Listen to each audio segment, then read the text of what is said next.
Right. Good job. All right. And Right. without further ado, I will introduce Beth, and she will Thank give you. you the background that is pertinent to her. Yes. Um, Hello, everybody. I'd like to just do a quick update. The picture that you see, those mountains are the view from our house in Colorado. And I put them there because we moved here last November, and every day they are different, and it's just breathtaking. And it was a dream 7 years in the making, and so here we are, 4 months in. And I don't know how you are with interviews, but when we got here, um, I decided to apply for jobs. I've been self-employed for 10 years. And I thought, you know what? Know this stuff. I'm brand new. I'm gonna introduce myself to the community. And so I started identifying some jobs, mostly at CU Boulder, because I really love to work in the academic field. And I got to tell you, it was one of the most abusive processes I've done in a long time. It's redundant. It's tiring, exhausting. It took me one day just to do one application. So I understand. And I didn't get an interview. And some of them want you to record yourself in a room, and I was not really adept at all of that. So if that's what you guys are doing all the time, I have a lot of empathy for you, because it's like I said, I feel like it's kind of an abusive process, and it's very competitive.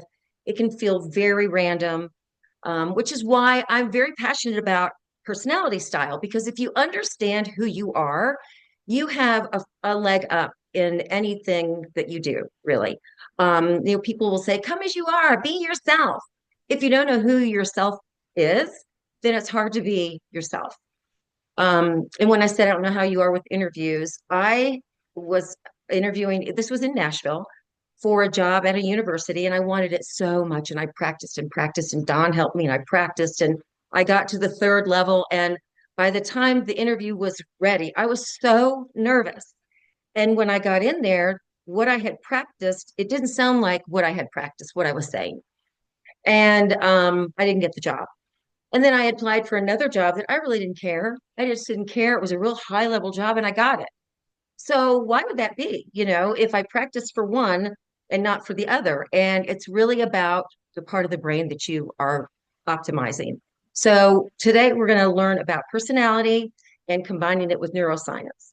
And so to start off with personality, I want everyone to go around. JD, I don't know if you're first in the line, but what is one word and one color that describes your personality? And just real quick, just everybody go around.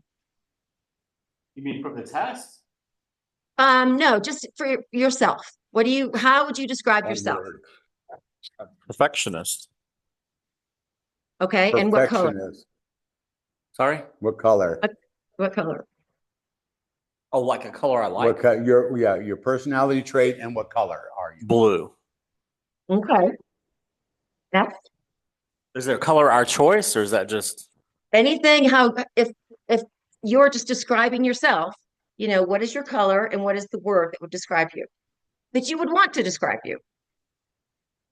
Maite, red, because movement. Okay. What was the personality? Oh, color, movement. Okay. One word, right? Yep. It's One word, one hyphenated. color. Problem solving. Blue. Okay. I got here. Give it to Seth. I would be, I think, helper and blue. Definitely blue. Okay. I think I Lots of would be blues. architect and blue. Okay. All right. Now we're online. Brian. All right. Oh, wait. You guys ready yet? Emery and I would say mentor and red. hang on. You said mentor and red. Okay. Okay. Brian, how about you? He's actually You not still on, here? on here. I had to Oh, change he his got name. up. Okay, who's going? This is Heather, Brian's wife. Oh, hi, Heather. Gotcha. Okay. Hi, Heather. He was on for a moment. Heather, what are you? Yeah, I am an empath, and my color would be pink. I love Love pink. it. Caroline. My color is green and I am, what am I? Quiet? Green It's and calm, quiet. Interesting. Calm? Cool. calm, and Okay. money. Krista. Hey, I'm a helper and my color is blue. All right. Ooh, we're too much alike, Krista. I guess that's a very good thing for me that I'm like Scott, you. tell me when everyone's done because I can't quite tell. Okay, I will. Okay. And I believe that's everybody but our, My color is orange. okay, Oh, What's the word you'd use to describe yourself? And I heard movement, okay. so You like that one, huh? It resonated? Okay. All right, we got it all, Beth. so I'll go. I would say I'm yellow and spunky. And I'm an INFP. So if I'm your friend, then you will know that if you're having a party, I really want to be invited, but I'm probably not going to come because I don't really like parties. But I might come Sounds like like Gen as a Z. surprise.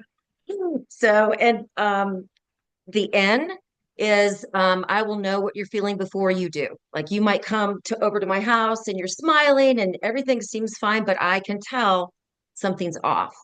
The Right. F is feeling. I'm 100% feeler, which is kind of painful sometimes because I can feel your feelings for you, be a feeler for hire. I can feel other people's feelings. Sometimes I don't know whose feelings I'm feeling. If they're mine, yours, ours. The P is perceptive, which means you can do the dumbest, stupidest things in the world, and I'll never judge you. I will embrace you. And the T is turbulent, which means I'm constantly trying to improve. And Scott, if you will go down 2 slides where all of the letters are, there's the people, and here we are. So these are the letters that you got from your personality profile. And so I just want to go over those real quick because sometimes it's confusing. So where you focus your attention, that's going to be the E or the I. And something I was saying earlier to JD is that you're really not one or the other unless you're 100% extrovert or introvert. When you do the profile, you'll get these percentages. So you might be, well, for me, I'm like 60 introvert and 40 extrovert. And that has switched over time. I used to be more extrovert. So that's where you focus your attention. So extroverts are energized by people and they enjoy a variety of tasks. Introverts often like working alone or in small groups. And again, if you're an introvert, what that means is that when you are tired, exhausted, and you need to fill up, you're going to want to go off by yourself. For an extrovert, if you're tired, exhausted, and you need to fill up, you're going to want to be with people. Does that make sense? Any questions? Mm-hmm. Okay. So how you take in information, the S is a Hey, hang on, sensing. hang on. Okay. We have a Yeah. question back. Okay. We'll just ask the questions so everybody can hear you. I was wondering if the E and the I, if you can change over time. Yes. And that's what I was saying. I used to be a high E, an extrovert. And as I've just, self-actualized, grown, gotten older, I really prefer to be by myself more often. And so when I retook the test a few years ago, I was surprised to see the I, because most people wouldn't think that. But yes, you can change over time. Absolutely.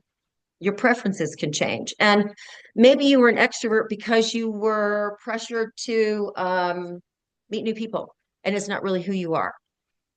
So, all right. So, any other questions on that one? Okay.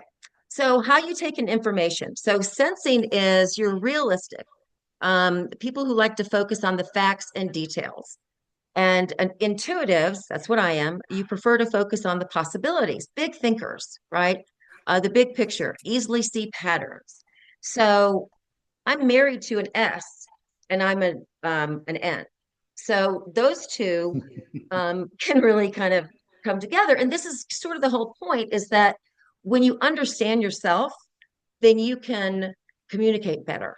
95% of all problems, relationship, business, it doesn't matter. It's because of miscommunication. And again, starting to understand yourself first is really going to give you an advantage. So, how you make decisions. Thinkers tend to make decisions using logical analysis. objectively weigh pros and cons. Feelers tend to be sensitive and cooperative and decide based on their own personal values. An example I gave a long time ago, I don't know if I gave it with you guys, is Don and I were out looking for washers and dryers.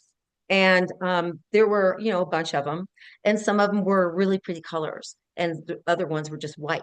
And I said, I really want this colored one because it's blue. And I think that I'll really enjoy doing laundry more. And he just laughed at me. He's like, it's $500 more and it's the same thing. And that is a good thing to know about myself because I know that I'm susceptible to that sort of thing. This, oh, wow, it'll be so great doing laundry. Well, it's really not. Really, I'm doing it now upstairs. It's really not. So, and he knew that about me. How do you deal with the world? You judge or you perceive. So judgers tend to be organized and prepared. They like to make and stick to plans.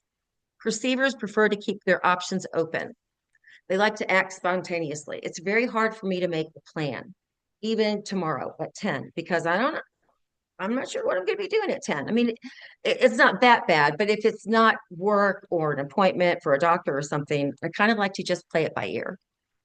Any questions on these letters?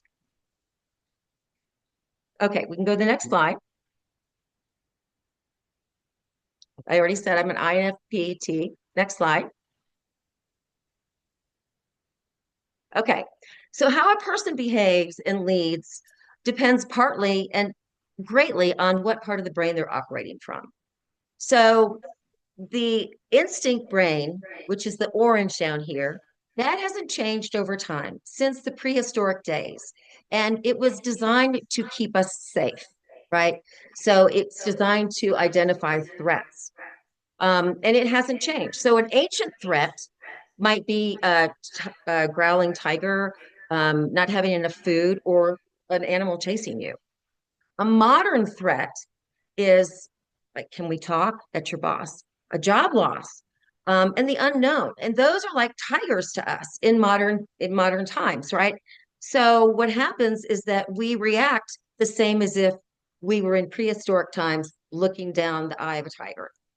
And when we operate out of that part of our brain, we don't make the same decisions that we would if we were operating out of the decision-making part of the brain, which is the frontal lobe.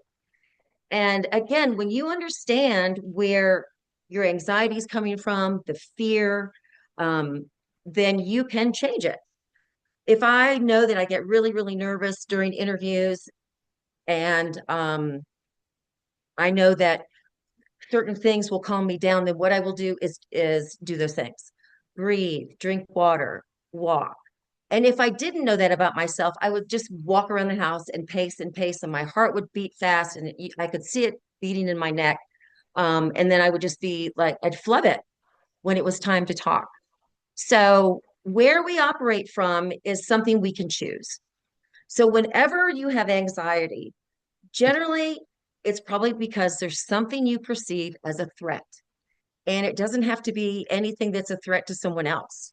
It could be anything. It could be in your mailbox. It could be, I don't know, give me an example, Scott. What would be a threat to you?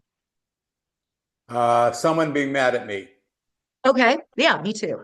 A diagnosis. When I got here, I had an emergency tooth removal. The dentist was like, this tooth could kill you. And I was like, it was just, there was so much fear. And that's what the instinct brain is really all about. It's like we are afraid of these threats. And so it puts us into action. We either fight, we flee, or we freeze. And there are these cortisol surges. So when there are cortisol surges and you make a decision when that's going on, it wouldn't be the same logical decision or the same answer or conversation that it would be if you were calmer, if you were operating out of the frontal lobe where your executive functioning is. Any questions? And all that was talking about the instincts and urges, right? Yeah, well, Okay. it's kind of like don't trust your instincts or do trust your instincts. Okay. Because when we perceive a threat, like you said, someone being mad at you, what do you do, Scott? Like if you think I'm mad at you, okay, and I'm really important to you, what do you do? What happens to you? Probably draw back and kind of get in myself Instead, I might even avoid you for a Yeah, while till my brain kind of compensates and figures it out. right. Right. And once you do that, you can actually have a conversation that's easy because you're coming from your neocortex, which is not emotional. You can see in the middle, the emotions are in the limbic brain. So you can have a conversation with someone. Hey, Beth, it seemed like maybe you were mad, or when I said that, I started worrying that you were mad. Is that the case? No, not at all. Probably is usually the case, right, Scott, when you think someone's mad at you. Okay, so if no other questions, we can go to the next slide. There's the tiger. So when I didn't get a job here, I had applied, like I said, didn't get any interviews. I started thinking, I'm too old. Oh my gosh, I don't know anybody here and I'm too old. And, and I just started panicking. And when I panicked like that and I looked at for jobs to apply for, which I'm still self-employed, I don't know why I decided it was so important. I was just, I really couldn't think straight. If I'm really upset and you ask me my name, I really can't tell you what it is because I get so confused and nervous, really. So next slide. So this is an example. Here's the caveman, and he's in New York City. It doesn't matter if he's in modern times, he still feels as threatened as he would if it was a tiger because the brain doesn't know the difference. And the instinct brain just has not grown at all. So having said that, what I'd like to do, I think there's another slide you can go to, is talk about the different personality strengths versus instinct and how some of those strengths can turn into a weakness. And I've got them here, so I'm going to read some of them. And if you fall into, like, I'm going to start with INTJ. Is anyone an INTJ? No? Okay. So this, if you were going to be doing an interview, a strength for an INTJ is strategic thinking and long-term planning. So in an interview, they might shine presenting a detailed vision for problem solving. So when you identify your strengths, you can elaborate on them. Now, the weakness to the same thing would be you may appear overly critical or dismissive of your own work. So you don't want to do that either. So this information really gives you the opportunity to show up the way you want to. I'll go through, who's the other ENTJ? To memory and Mike. Mm-hmm. Okay, and Jay. Okay, so your strength is you've got strong leadership and decisive communication. You impress interviewers confidently explaining how you drive results. But a weakness might be that you appear overly assertive or impatient. And that would be if you start getting nervous or you're, operating from your instinct brain, those are going to work against you, especially when discussing team dynamics. So any questions so far? I know you can't see these. I didn't want to put all of them up. It was so much text. Does anyone want to know what theirs is before I just go through a list? Tell me what, JD, I'll start with INFP, okay? Yeah. And then we'll go around. Okay. Be great. All right. So the strength is you're compassionate and creative. Does that sound right? I'll go with that. Okay. You shine when Flattering. discussing how your unique perspective fosters innovation and connection. I do know that about you. I've heard you do that. Your weakness is Thank you. you may struggle with self-promotion or discussing your achievements confidently. Would that be the case? I can't answer that. Yes. All right. So can you give an example of a time when that occurred in an interview and you knew it, or maybe you didn't know it until later? I guess I have to think about things as accomplishments because I think we said the turbulent part is you're always looking to improve. So it Right. doesn't feel like it's good enough, you know? Yeah. Yeah. So, but that's where I think we've learned in these sessions, you boil it down, keep it basic, it's simple. You don't have to Right. over elaborate or overstate. You just say what you've done, and after you've been working a few years, that's significant. Right. And, I think of interviews and the silence. How many of you have ever wanted just that you feel the silence because it's uncomfortable? Anybody in an interview and you just kind of started talking? Just say yes if you Oh, had yeah. Mine has got her hand raised. Absolutely. Yeah. It's easy to Okay. happen. Yeah. Yeah. yeah. What's the example? What's the example? Dropped you. I think I broke the mic now. No, you didn't. The movement thing is the problem. Now, what is the move? Okay. Oh, what do you mean by movement? Like you move around, do you wiggle your leg or what does that mean? I'm constantly in motion. Like, Yeah. yeah, Okay. Yeah, me too. So high how do you energy. manage that? That's an area of growth. Yeah. Yeah. So, but like the 20-minute sit, meditation, prayer, that type of thing. Yeah. But as far as the silence, for a high energy E extrovert, it's difficult to allow pause or silence. But, as I've become a little more self-aware as I've aged, I realize that others need time to reflect before they can Right. answer. And their responses are often much more insightful than someone like me that's, thinking while they're talking instead of pausing. So I've learned to try to do that. And it's difficult when you're even interviewing someone to sit in the pause and allow that person a moment to collect thoughts. Yeah. So oftentimes I will have to count, just to pause, like mentally Yeah. force myself to not engage. Right. Right. Because it's easy to jump in if you think you know where the person's going. And does your mind race a little bit? She said her head yes. Yeah. Okay. So an example, this morning, I couldn't get my computer up. We have really sketchy internet because it's a new neighborhood that we're in. And so Don is my husband, for those of you who don't know, came down and he's trying to help. And I said, I mean, I felt wild inside, you guys. I'm like, why does this always happen? And so I told him, I said, I just want you to know that right now I'm managing freaking out, not freaking out, and because I really want to throw the computer out the door. I get kind of mean, I've discovered, when I'm stressed out. So, anyway, obviously we got it up, but knowing that about myself helped. And he just looked at me and said, you need to know this is really healthy, what I'm telling you right now. He's like, I know, I know. So, but it's hard to manage those things that are instinctual.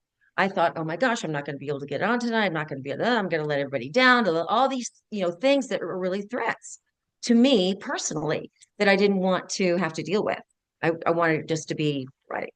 So, that's how I react in a stressful situation. Um, so who else wants to know what their strength and weakness is? What is another group of letters? There's an ENFJ here. Okay, is that Scott? Protagonist. All right, Mida. so Okay. Okay. there's more than one? Me. Okay. Me. So your strength, everybody listen to this. Scott's charismatic and he's got charismatic leadership and emotional intelligence. He naturally inspires confidence when discussing team-oriented goals. Your weakness could be that you overpromise or come across as overly idealistic about your capabilities. So talk to us, Scott. Give an example of a time. Do you agree with the charismatic leadership? Now I do. And I mean, it's taken years and years to get here. If we had done this 15 years ago, I'd have been a completely different person. Yeah. Okay. Um, I know what you mean. Yeah.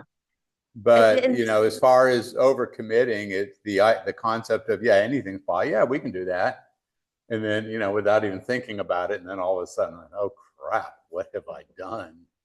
yeah. So what do you do then? What Resent. resent? Is that yourself, you mean, or the situation? Well, The no, situation? how do you get past it?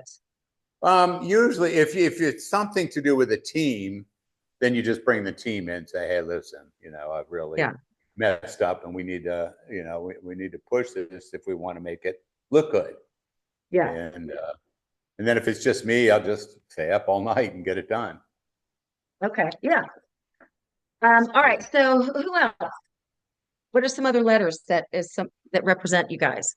Any other letters? Did you have? Oh, okay. But I was an ENTJ, but I used to be an ENFP. I'm sorry. ENF. I'm So an ENTJ, but I've evolved over the years. When I was in my 20s, I was definitely ENFP. Oh, the campaigner. Yeah. Party, but I've right? evolved. What does that say? Or does it just, So I think it's what is adapting to your situation. I'm now in leadership and I've developed, I guess, to where I've had to do some things I used to not like to do. Part of it, you yeah, also there's skills. work on Well, your tell rough me edge. your letters now. I'm sorry. Which Oh, no worries. It used to be ENFP. right. Now it's ENTJ. TJ, the commander. Okay. Um, strong leadership and decisive communication. So how did you learn those things? You said that you developed and grew. Was it difficult or did it seem more natural? I guess it just evolved. I used to be an individual contributor. You know what I'm saying? I Mhm. liked doing work and solving problems for other people.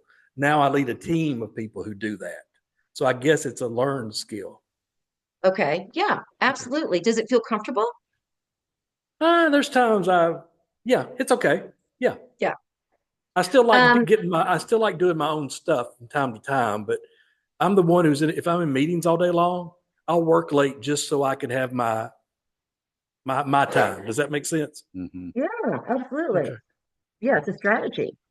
And Anybody then, online have? I'm sorry. yes, thank you, Scott. No, go. Thank Anybody you, Beth. online? Heather, Caroline? I'll go. I am an ISFP. Used to be when I took these tests an INFP. So I'm interested Okay. in finding out what the S is. Okay. So ISFP, you're an adventurer. Your strength says you're creative and detail oriented. You shine by showing how your personal passion translates into meaningful work. Is that right? Absolutely. What? Tell us about your work. Well, I'm not working at the moment, but as far as what I've done, I was a PR director and also in sales and support. And so if I was planning a book tour for an author, um, I was also a perfectionist. I had to have everything, lined up. So if anybody asked me anything, I could just say it off the top of my head.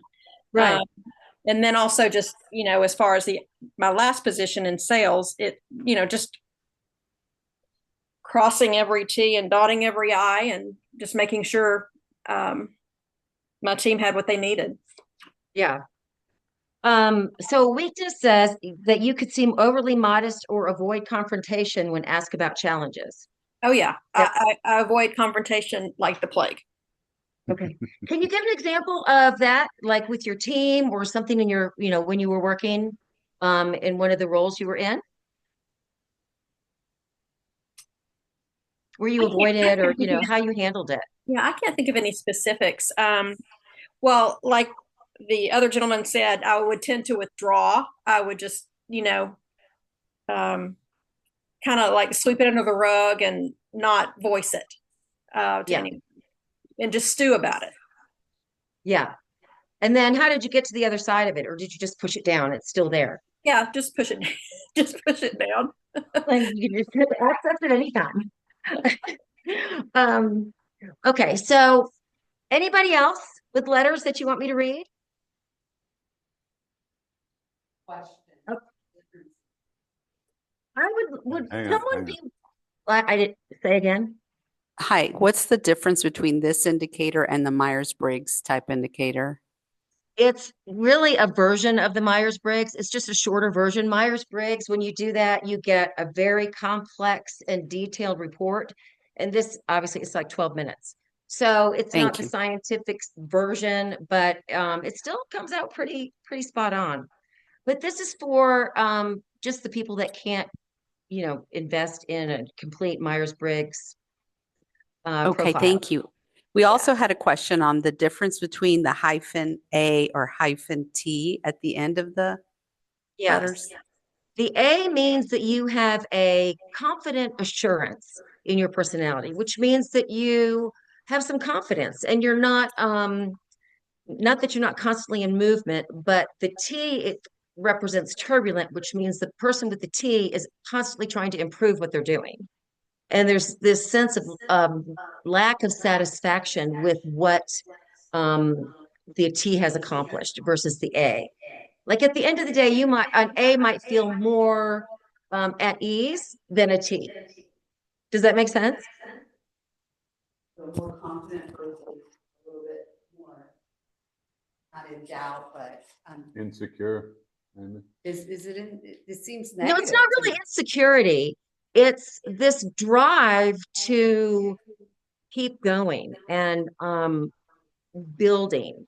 It's really uncomfortable. I mean, JD, would you agree? It wears you out. My I'd rather be comment an A. in my comment in Teams before I left work is I'm not ready for the day to be over. I haven't done everything I wanted to do. And we just answer phone calls too. So Right. Well, when we got here, I was in my house for 30 years, sold it.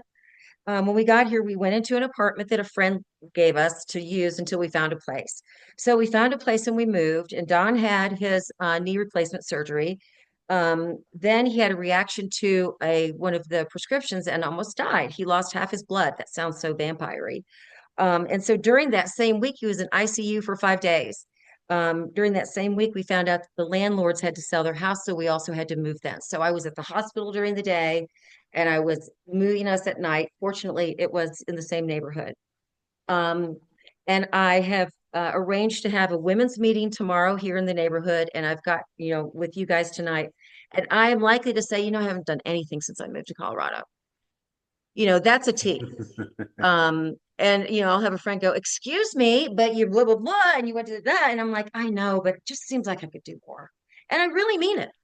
It's uncomfortable. So an A would be like, wow, I just kind of look back at all that's occurred and go, okay, I'm still here. So that would be an example of a T and an A. And it really is, I think T is trouble, really, because it does keep you from, well, JD, what does it keep you from doing? If it were to keep you from doing something, what would it be? I guess I would say I've had to sometimes stop and take time just to maybe, like some people might say, enjoy life, to do something different. Yeah. Be present. Yeah. And that is really hard to do, you guys. It is really hard to do because it's like in this moment, oh, that's gone. Oh, that's gone. But it really, I think when you're in a job search, it helps to be in that moment because it's scary. How many of you are currently looking for a job that you need a job? And Scott, help me with the number. Show of hands. Anybody here actually looking? That is two. With a couple on Two. site. Anybody Okay. online? A thumbs up from Heather. Okay. Okay. So Heather, what's the experience been for you looking for a job? I procrastinate. Procrastinate updating my resume. I see, I go to Indeed or LinkedIn or various websites every single day and look, and then I talk myself out of something that I see. And so, it's just Why is that? Why do you think that is? because I was in my basically I haven't interviewed in probably 20 years. And I'm introverted. So, just not knowing, it's the unknown basically of being afraid of that. Exactly. That's right. The unknown, it feels like a threat and it's overwhelming.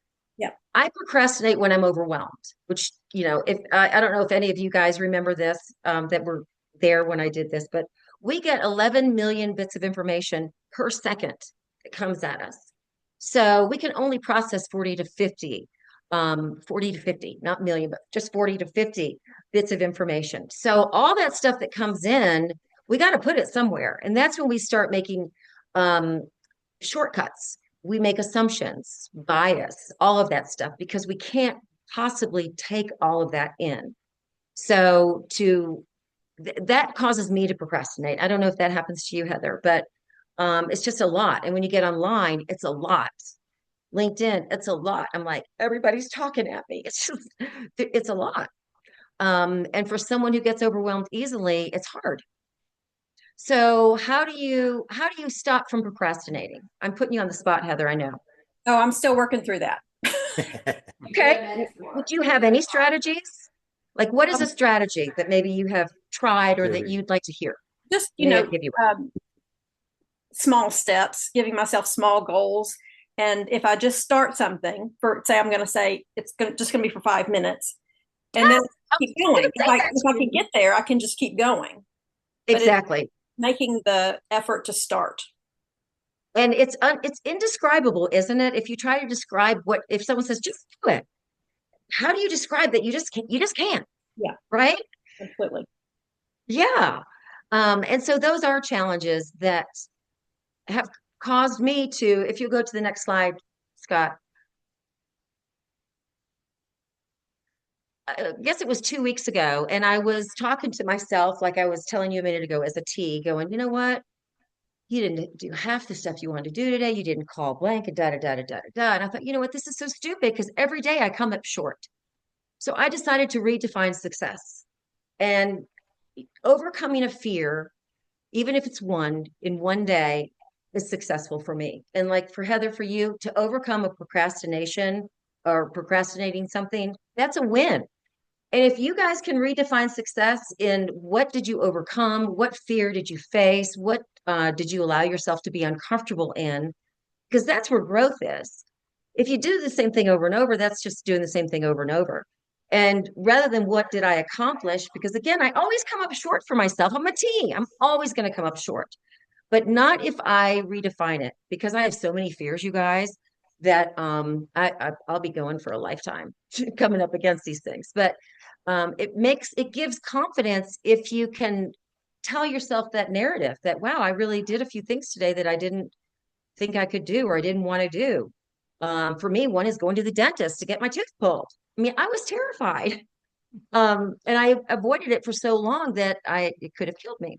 So redefining success in a manner that sets you up for success is really going to give you more confidence in the whole process.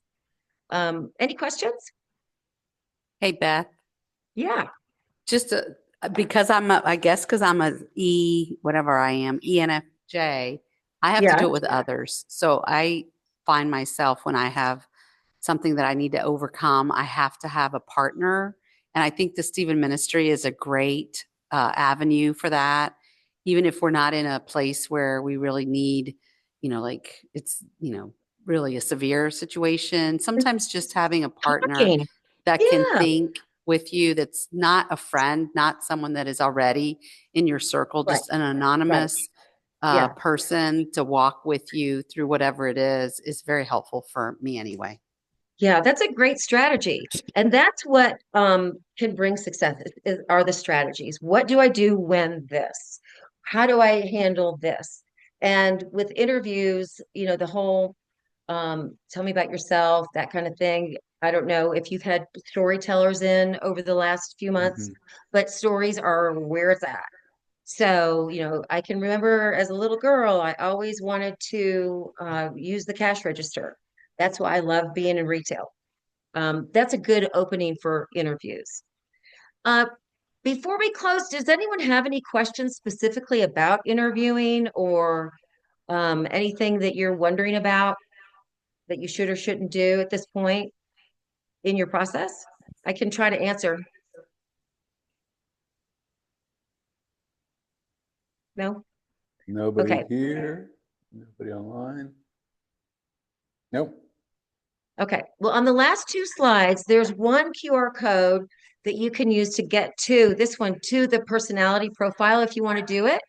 And then the next one is if you want to go through it with me, you can schedule a complimentary session with this QR code and we can set it up. I'll call you and we'll go through it and we can come up with new strategies and just take a look at some of the things that are challenges for you.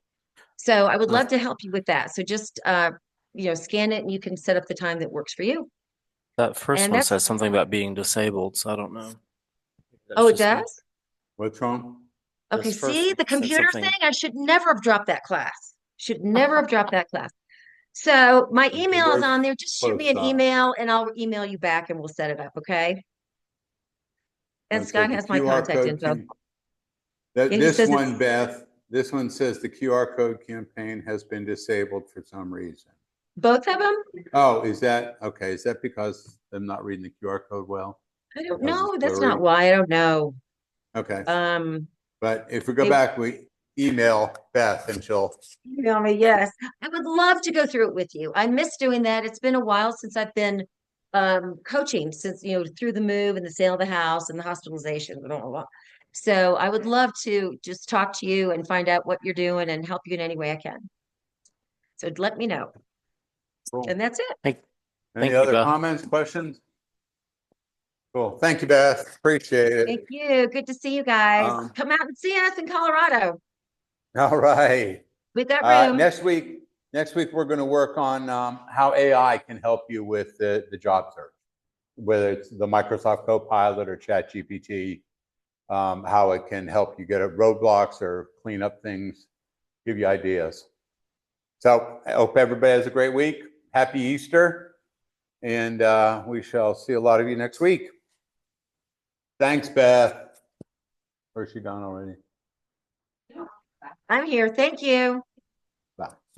Bye-bye. Bye. Bye. Um,